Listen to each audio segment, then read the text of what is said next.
మనం కూడా మళ్ళీ జంతువుల్లాగానే బిహేవ్ చేస్తున్నామేమో. ఇంకా చెప్పాలి అంటే మనకంటే జంతువులే బెటర్. సమాజంలో ఏది తప్పు, ఏది ఒప్పు అనేటటువంటిది కూడా తెలియని పరిస్థితుల్లో ఉన్న పిల్లలు ఇంత క్రూయల్‌గా ఆలోచిస్తారా అని అనిపిస్తుంది.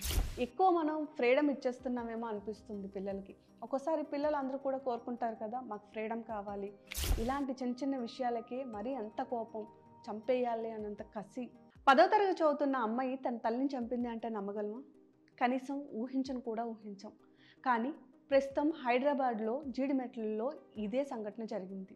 10th చదువుతున్న ఒక అమ్మాయి అత్యంత క్రూయల్‌గా తన తల్లిని చంపడానికి ప్లాన్ చేసింది. ప్లాన్ చేయడమే కాదు, చంపింది. అసలు ఇలాంటివన్నీ చూస్తున్నప్పుడు మనకి సొసైటీ ఏమైపోతుందో, మనం ఎటువైపు వెళ్తున్నామో, అసలు ఏం నేర్చుకుంటున్నాము సమాజంలో అనేది భయమేస్తూ ఉంటుంది. మనుషులం జంతువుల నుంచి వచ్చామని అందరం చెప్పుకుంటాం, కానీ మనం కూడా మళ్ళీ జంతువుల్లాగానే బిహేవ్ చేస్తున్నామేమో.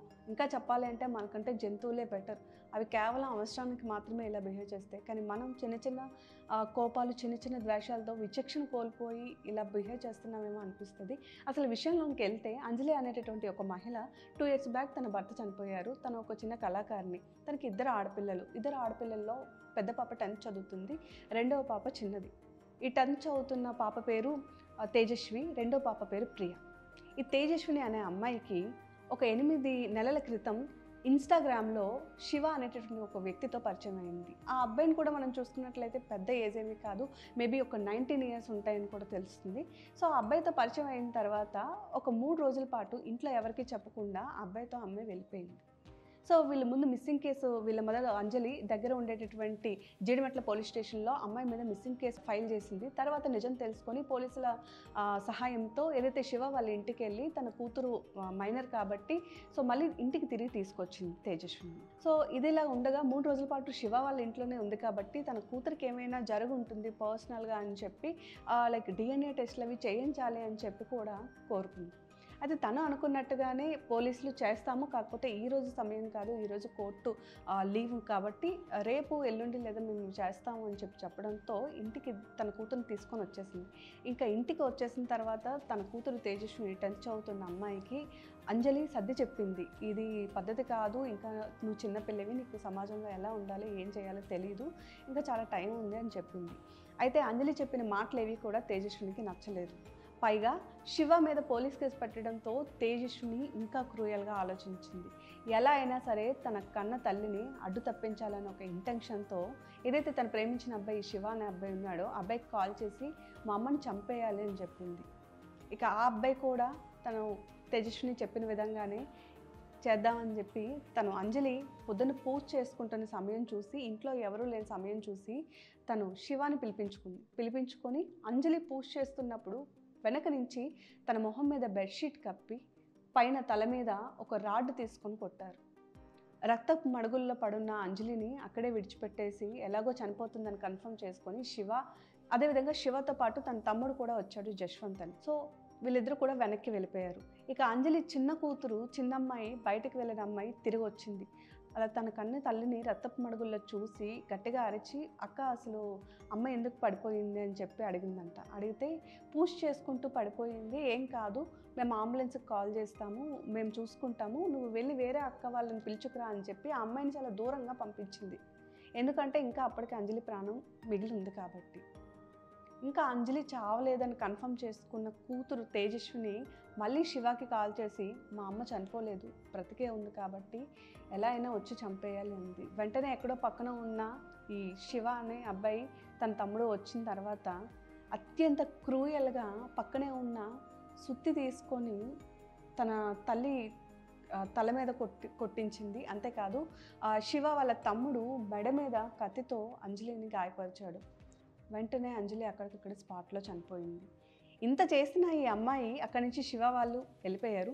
ఇంత చేసిన ఈ అంజలి కూతురు పెద్దమ్మాయి వాళ్ళ రిలేటివ్స్ వచ్చేసరికి లేదా వాళ్ళ చెల్లి వచ్చేసరికి ఏమి తెలియని విధంగా యాక్ట్ చేసింది. ఇక పోలీసులు కాస్త గట్టిగా అడగడంతో నిజాలన్నీ కూడా 1 by 1 బయటకు వచ్చాయి.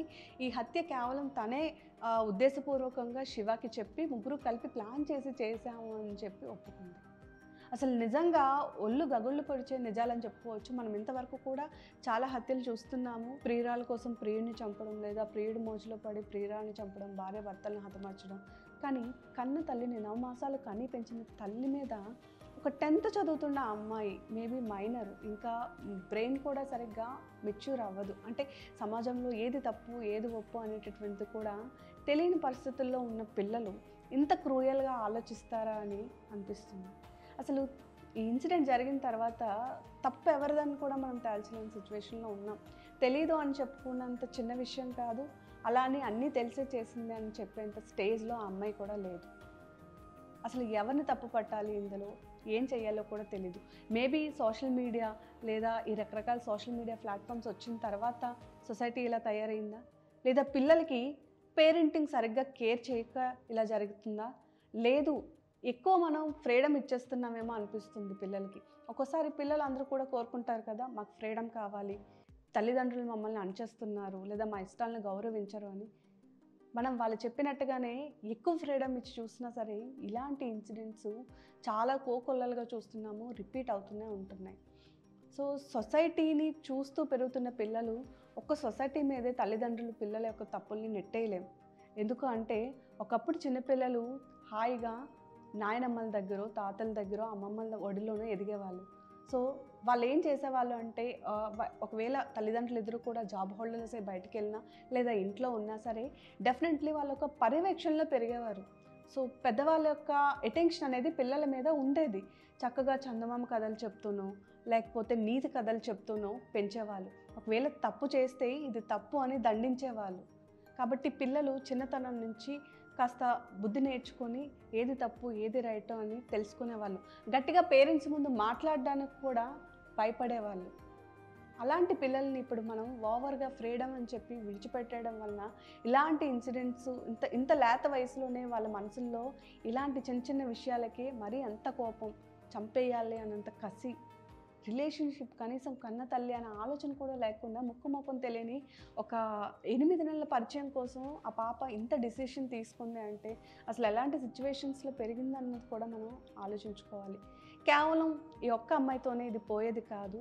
పిల్లలందరూ కూడా, పిల్లలైనా పెద్దవాళ్ళైనా సరే, మనం పెరుగుతున్నటువంటి వాతావరణం, అదేవిధంగా మన యొక్క పర్యవేక్షణ ఎలా ఉంది అనేటటువంటి దాని మీదే వాళ్ళ యొక్క ఆలోచన అనేది డిపెండ్ అయి ఉంటుంది. కాబట్టి జరుగుతుంది అని నేను అనుకుంటున్నాను పర్సనల్గా.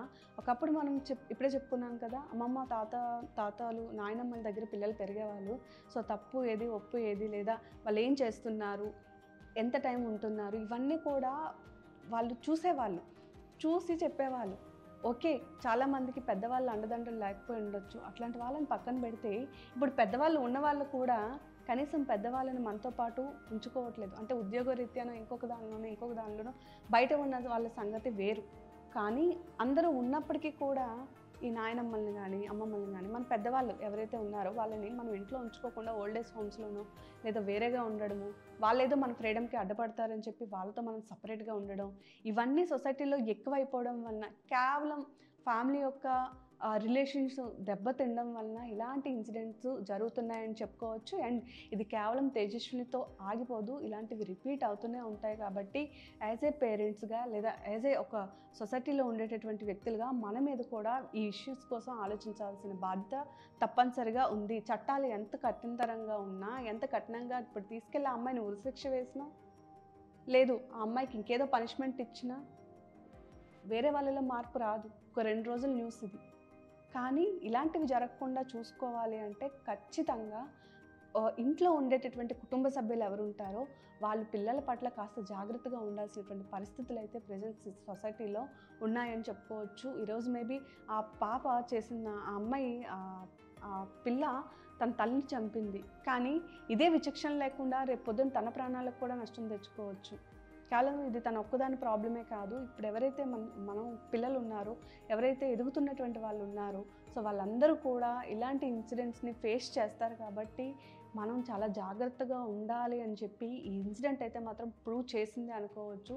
మరి మీరేమంటారు? నిజంగానే పిల్లలు పెద్దవాళ్ళ యొక్క అండర్లో లేకపోవడం వలన లేదా నాయనమ్మ తాతలు దూరంగా ఉండడం వలన కూడా ఇలాంటివి జరుగుతున్నాయి అని అనుకోవచ్చా? మీ అభిప్రాయాన్ని కూడా కామెంట్ రూపంలో పోస్ట్ చేయండి.